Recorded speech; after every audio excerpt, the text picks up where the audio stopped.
I first came to Rice University, in terms of the design for my research project, I intended to look at Afghan American political life and the relationship between the Afghan diaspora in the U.S. and U.S. government, military, humanitarian, and political interventions in Afghanistan. And so the questions in my research project were heavily anchored in issues of race, class, ethnicity, political orientation, but not so much explicitly in issues of gender and sexuality.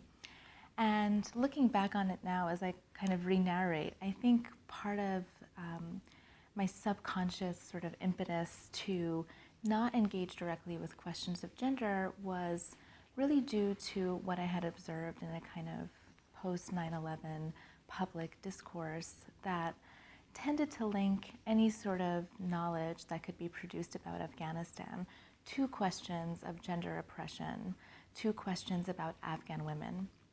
So in other words, if you were doing a social science article about something related to the Afghan diaspora, it would automatically be kind of interpolated as something that was inherently a commentary about Islamic forms of sexuality or gender oppression. However, I did have some exposure to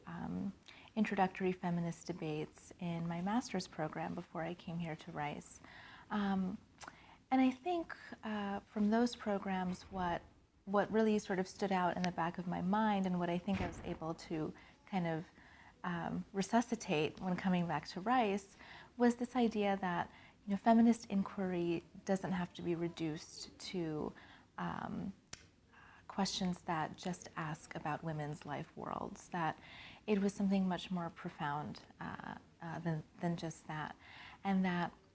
a feminist and gender studies inquiry could lend itself to asking the question why, in fact, Afghan women as a category, why, in fact, gender oppression had become these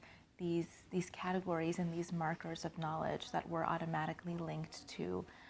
something like the Afghan diaspora, which is what I was interested in. So that kind of more meta perspective enabled me or pushed me to enroll in the SWGS certificate program, because I knew that a feminist gender studies inquiry could be much more than what prevailing public discourse made it out to be. So SWGS 502, which was Gender, the Disciplines, and Interdisciplinarity, it was called, with Professor Simini Howe, that was a really important course for me as well, and I'm sure for all the certificate students, because it really taught us what it meant to write a feminist inquiry and analysis into one's project and into one's writing.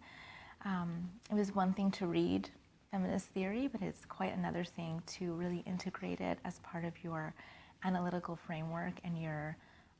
theoretical apparatus, but also your methodological apparatus. So this course was very key in teaching us what that looked like.